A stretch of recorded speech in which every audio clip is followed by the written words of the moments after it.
You know what? I want to make a Japanese Dokkan account. You want to start JP Dokkan? Great. Okay, so let's start with some basic Japanese. Whoa. Talent, calm down. I don't need to know Japanese, okay? I got Google Translate, and it's pretty much the same as global, right? I'm all good to go. All right, man. All right. Your choice. You've got this, right? You've got this. It'll be okay. It'll be okay. All right. See, everything's in the exact same spot. Events, characters, hey, missions. All right, I gotta get myself some stones here. What's this? All right, Google Translate. Let's take a screenshot real quick. What is this? No, come on. Hey, buddy.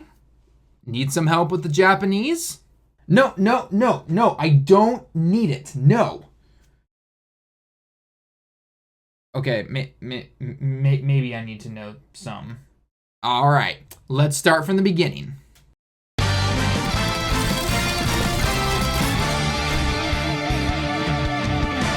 What's going on, everyone? Tallen back here, and today I'm gonna be making a bit of a different video today. So a lot of people actually might not like this particular video or find it kind of pointless, and it's not gonna be for you, and I totally understand that. It's totally okay. This video is more for people who truly want to understand how to read the Japanese version of Dokkan Battlefield, and also just simply teaches you some very basic fundamentals of the Japanese language, and can actually potentially help you with future games if you ever happen to play other games that happen to be in Japanese. So I'm gonna for the first part of this video, I'm gonna be going just simply over the language itself, and near the end of the video, I will have obviously the screen of the game up and be able to show you guys some very basic areas that you can start to read itself. But this is probably gonna be around a 2 to 3 part type of video. So the first part will be out, then the second part will be out a little bit later to kind of give you guys some time in between essentially to study. And also I'm going to be recommending some books and some different ways you can go and study the language and everything. And I'm going to kind of break it down like I would in my classroom if I was at my job teaching.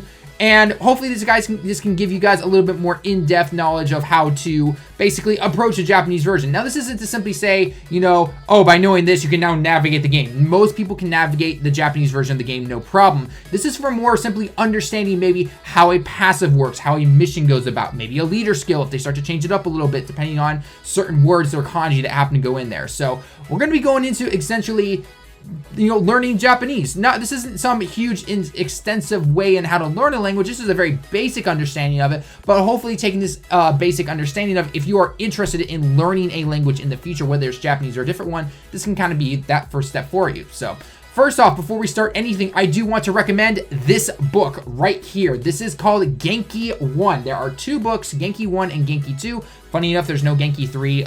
There was for a while, but it's like discontinued or something like that. But nonetheless, this is the book that I used during my university days where I was a freshman, a sophomore, and a junior. We use this book. I always come back to it, even living here in Japan now. It's a great little book for simply just starting the language, learning the basics and everything, and also kind of learning some more advanced grammar points sometimes. It's not going to help you get fluent, but it is something that you can always come back to, reflect on, and be like, oh yeah, I remember that point. I remember how to say this. And so I'm going to be referencing this book a lot. I really am. I cannot stress that it is a really good book. It's a little bit on the expensive side. It was around $30. It was actually more expensive in college when I originally got it.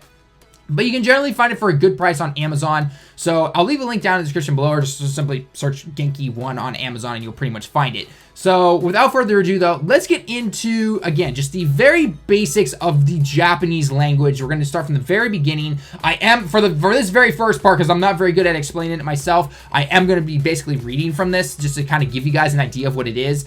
And I'm going to be highlighting that, and we're going to be going over how to go about the very basics of the alphabet, essentially, for Japanese. We're going to go into some basic words and how to form basic sentences, and then we're going to, like I said, move on to the game at the end of this particular part of the video, and then going into parts 2 and potentially parts 3, we'll go into some more detail when it comes to like kanji and everything, okay? So first off, Japanese has basically 3 kinds of characters. You have hiragana, katakana, and kanji, okay? All three characters can be seen in a single sentence. You can use only kanji for some of them. You can see katakana and hiragana. You can see you can combine these together essentially, okay? Now, hiragana and katakana are like the alphabet essentially, okay? And they represent sounds, the sounds that you hear when you say a word essentially, okay? So for example, if I give you a word like terebi o mimasu, okay? So in English, that simply means watch television or watching television, however you want to, fundamentally translated, I guess, okay? But as you can see from that sentence above that I just gave you, hiragana has a roundish shape to it, okay? So right now, I'm hopefully have a chart of every single hiragana character in the Japanese language, okay? So that can be up right now. And notice that a lot of it is very round when it comes to writing this, okay? And is used for configuration endings, function words, and native Japanese words not converted by kanji. Kanji came first, if you guys don't know how it works. Kanji was taken from the Chinese language and was basically converted over for Japanese language. And then from that, things like hiragana and katakana were made later on, okay? Katakana is a lot more straight lines and is usually used for loan words and foreign names, okay? So a lot of times you might hear someone say, like, for example, the sentence I just used, terebi o mimasu, okay? Terebi means television or TV for short, okay? And then obviously o mimasu was all pure Japanese, okay? So that is the very basics of hiragana and katakana, okay? Kanji, on the other hand, or the Chinese characters, represents not just sounds, but also meanings, okay? Kanji is its own beast, okay? So kanji we're going to get into later, but mostly kanji is used for nouns and stems of verbs and adjectives, okay? Again, this is a very textbook definition, but I wanted to at least get that out for you guys right there so that you guys kind of get a general idea of what the three differences are. So you're going to hear me reference this all the time. Hiragana, katakana, and kanji, okay? So now there are a couple ways that you can go ahead and learn this at the very beginning, okay? When I was in high school myself, I learned hiragana second, actually, but I actually learned katakana first. However, coming and living here in Japan, or if you're here in Japan, or if you're learning at the university level, 9 times out of 10, most teachers will actually teach you hiragana, the more roundish characters, then they will teach you katakana, okay? I don't know why, essentially, but when I learned katakana first and then hiragana, it was actually pretty simple for me. I'm not sure exactly why. Maybe it was just, I had a knack for at least the hiragana and katakana part. Kanji, yeah, I got a lot of studying to still do on that one. But I don't know. It might be different for you. I'm not sure. So I'm going to start with what I know personally. And I'm going to start with hiragana, though, because, again, most of the time you're going to learn hiragana first, then you're going to go into katakana, okay? So, like I stated before, hiragana is a more rounded shape, and again, it's kind of the very basics of Japanese sounds, okay?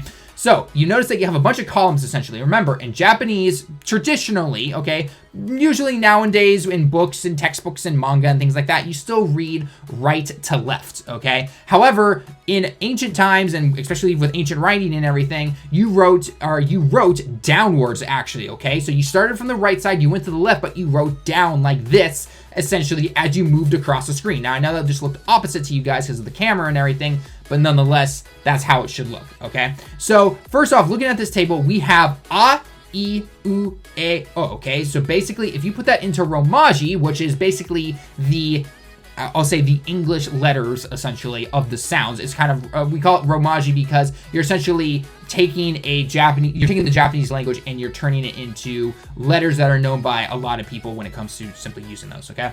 So anyway, so you have A, I, E, or U, E, and then O, okay? So it sounds very different, okay, than it looks. If you're used to the English language, this part right here in particular can confuse you quite a bit, okay? And unfortunately, I know a lot of people are gonna say like, okay, how do you get good at learning this particular table? And when it comes to hiragana and katakana, remember, we're tackling kanji later. We're gonna come to that kind of stuff later, okay? And this is the one, unfortunately, that this literally just comes down to memorization, okay? Saying it over and over and over again and practicing it until you can look at it and be like, I know what that means. I know what this is, okay? So I'm going to quickly go through the table right now. And then the nice thing about this, though, is that both hiragana and katakana, they are the same sound, essentially, okay? So, in hiragana, like right here on the screen for you, and a in katakana, they sound exactly the same. They look a little different, obviously, but they are the exact same sound, okay? So like I said before, the first 5 basic sounds, as long as you know these, then you are basically good to go, okay? In terms of trying to start your hiragana and katakana journey, okay? So you got a, I, U, E, and O, okay? The rest of the sounds after this now are going to use some sound that also includes a, I, U, and A, and O, okay? So for example, after that, we have basically what I'll call the K section of hiragana, okay? So we've got ka, notice we still have the a, but we have K added to it now. So you have ka, ki, ku, ke, and ko, okay? And then next, we actually have su, okay? So S, and then, you know, whatever the sound happens to be. So sa, she, it actually does change a little bit. This turns to she, su, se, so. Okay, so again, sa, she, su, se, so. Okay, those are the sounds for S. Okay, next we're going to be going into T's actually. T can get a little tricky sometimes. Ta, so ta is pretty simple. It's T and then the ah sound. Okay, this next one turns to chi actually. Okay, then su, T-S-U. Okay, it's a little different from normal su. Then you've got te, and then you've got to, okay? Next, we're going to be going into H. Ha, he, fu, okay? You can say who sometimes, but usually most people say fu, he, o, okay? Or ho, depending on how you want to pronounce it, or potentially what you happen to be using in a sentence, okay? Next, we're going to be going into the M's, okay? So ma, me, mu, me, mo. This one's pretty standard, pretty easy right there. Now, we're going to be going into U's now, and U's are a little bit different, okay? There's only 3 of them, actually. You've got ya, you, yo, okay? Don't worry, we're almost done with the hiragana, okay? Next, finally, we're going into the last set of 5, which are going to be the R's, okay? You got ra, ri, ru, le, ro, okay? Now, R's are particularly special because in most languages, or at least if you're coming from an English background, you have L's, right? Notice that you have an L sound. In Japanese, there is no L sound actually. So a lot of like names and other words in particular that maybe we use as L are actually used with these particular the sounds right here with ra, ri, ru, re, ro, okay? And then finally we have wa, o, and okay? Or n essentially, okay? And that can actually be m as well depending on what you happen to be using, okay? Now, those are the very basic hiragana characters right there and sounds. Now, you can also add what are called, I call them brackets, essentially. They're not really brackets. I'll have the official word up on the side there, what they are technically called. But nonetheless, this essentially allows you to change the sound if you want to, okay? So, for example, if I add these brackets again to, for example, the ka, okay? These are the ones that you start to change. You cannot change a, I, U, E, O, okay? Those stay the same no matter what, okay? But if I add a bracket to say ka, for example, I actually make ga, okay? The bracket changes from K to G, so ga.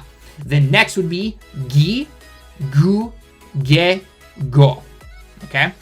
After that becomes za, it actually gets Z, so za, G, this is the weird one, G, zu, ze, zo, okay? Then T actually turns to D, so da, chi, still chi actually surprisingly, or you can say D depending on what certain word you happen to be saying, do, de, do, okay? Now, the ha's, the H's, the ha, he, hu, he, ho that we talked about earlier, this can actually change twice. This is a special case. We can put brackets if we want to, which will then make it a B sound. So ba, bi, bu, be, bo, okay? Or we can actually add this a little circle at the top. Again, I'll call it counter for now, essentially, okay? And then we get a P sound, actually. We get a pa, pi, pu, pe, po, okay? So again, those are the P sounds right there, okay? Next is going to be M's. M's don't change, actually. We can't do anything with M's, okay? And I just realized, actually, as we were going through this, I forgot the one that is very rarely used, at least whenever I'm speaking Japanese, and that's the N's. We have na, ni, nu, ne, no, okay? Those, thankfully enough, though, do not have an extra bracket or an extra sound to it if you change that particularly, okay? Then after that, let's see, we went through M's, then we're going to be going into ya, you, yo. Those stay the same. Nothing really changes there. R is the same, and then the end of those 3 as well, okay? So this table right here, this little hiragana table that I've left on the side of the screen for you guys, this is the very basic fundamental sounds and alphabet, again, of the Japanese language, okay? Knowing this will allow you to read very basic Japanese. It will allow you to, recognize something and be like, oh, I know what that says. I know that that is a word. That can be a verb, maybe a food or something like that, whatever it may be. This is the very basics of that particular part of this language, okay? Now, moving into Katakana real quick. And by the way, if you guys want to pause this video and be like, okay, you know what? I'm going to come back to this. I want to kind of look at this more in a little depth. By all means, pause the video, come back, whatever you want to do, okay? I'm moving a little bit fast because, again, this is going to be a multi-video set, essentially, in order to start learning the very basic fundamentals of Japanese, okay? So next, we're going to move on to Katakana. Now, the nice thing, like I stated before, it is the exact same sounds as Hiragana, okay? So, again, we have the very basics. A, I, U, E, O. Notice there are a lot more lining. There's a lot more lines to it, not as round as Hiragana is, but nonetheless, it is the exact same sounds. And that's a nice thing right there. When you start learning Katakana after you kind of mastered Hiragana, essentially, then you already know what the sounds are for Katakana. It's now just simply memorizing what it looks like.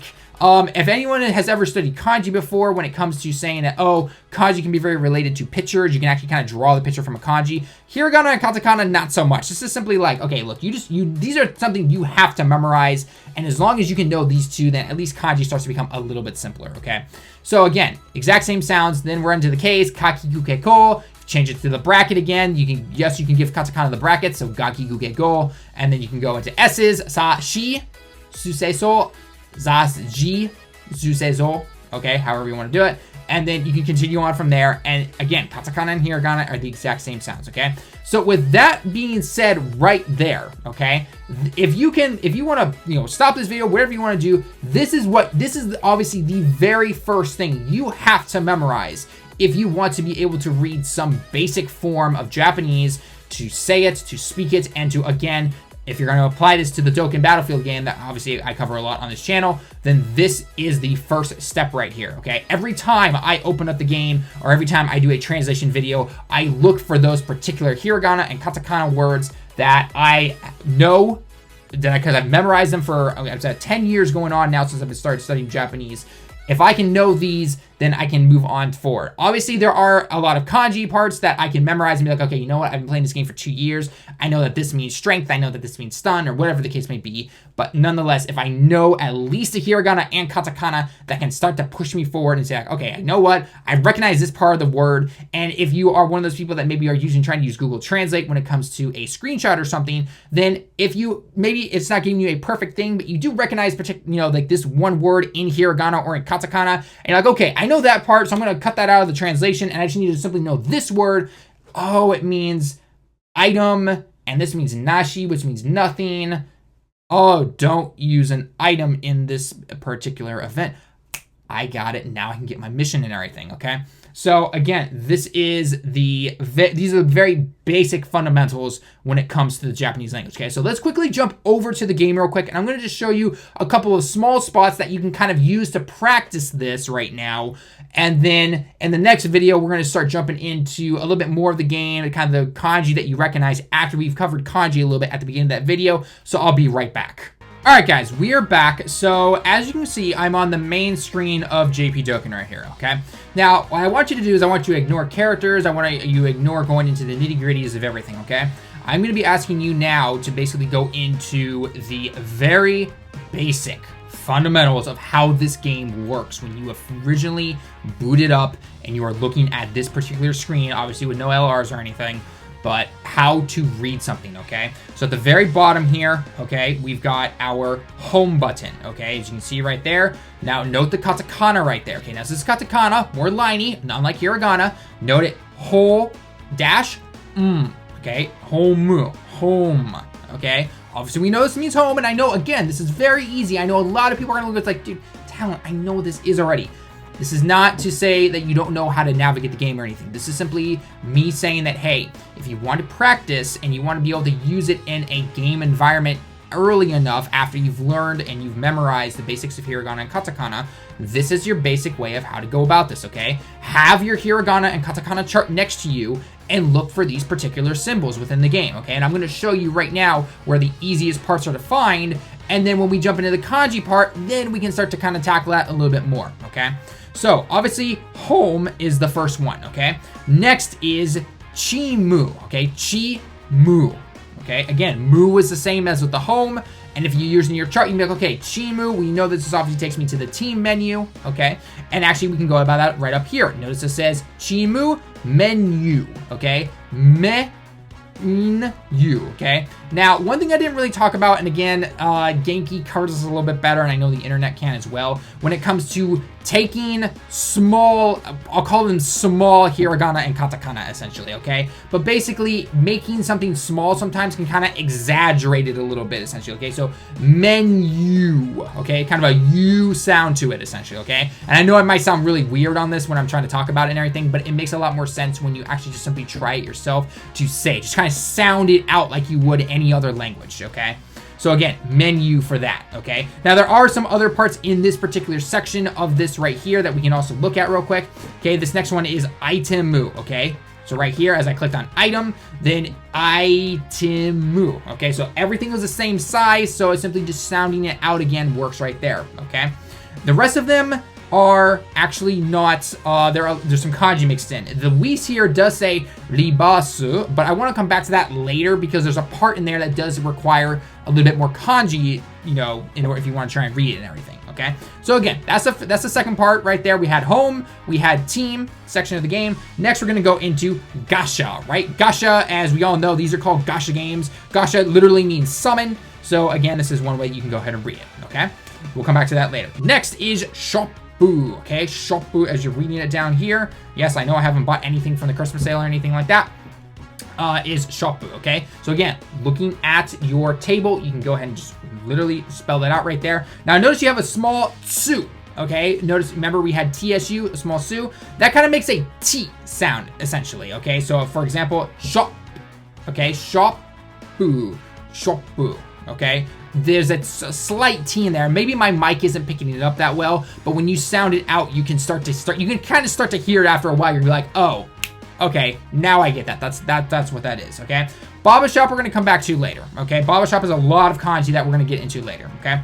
Now, I want you to come back to the home page, okay? And you've gotten that stuff and you've gotten that team page down pretty well. Then we're gonna go on to the next part, and that's gonna be over here, okay? So notice we have presento, okay? Notice here, you've got the katakana, pu. So again, remember the little circle I told you about, how it changes the H's to P's, okay? Presento, okay? So presento wa arimasen. Arimasen, it simply means there is none, okay? And again, if you're starting to, you know, slowly learn some Japanese, arimasen means is a negative form. There's a negative form, arimasen, and then aru or arimasu, which is the positive form, okay, if you have started to look at it, okay?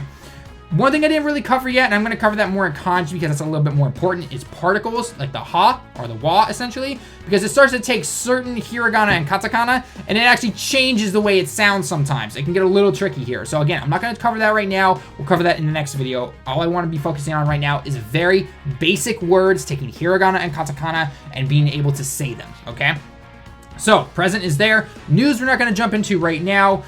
We can jump into this one if we want to, and this is the Dragon Ball tab, essentially, okay? So, up here, it has it right here, and then obviously on the side right here, it has it as well. But if you look at it closely, and you see this in every single title for games, movies, whatever it is, Dragon Ball, okay? Dragon Ball, okay? That is how you pronounce Dragon Ball in Japanese, okay? Next, we're going to go into the final part, and this is how I'm going to end the video, okay? We're going to go into menu right here, okay? So menu, again, was just like what we had on the team menu. And this is the options menu, essentially, right? We have seen this tons of times. You know where a lot of stuff is, but let's try to read it this time, okay? So first one is friendo. Now, friend is actually, there's actually two ways you can say friend, or actually three ways you can say friend. Friendo, tomodachi, and Eugene, okay? But we're going to stick to the first one, which is friend, because we're using katakana right here, okay? So friendo is the way you can go ahead and read that, okay? Next, now this first part on the second one here does have some kanji, but it actually has the second part, which is backup-bu, which is going to be your backup data, okay? Third part is going to be your options, okay? So this is like changing settings and things like that. Again, we'll get into that more stuff later. Help-bu, which is help, essentially, okay? And then this is some kanji we're going to come back to later. Again, that's going to be for part 2. And then this is taitoru. Taitoru e modoru. Okay, now obviously the kanji modoru is to return. Again, we'll get into kanji later. But again, taitoru, you guys should know, oh, title is title of the game, right? Okay.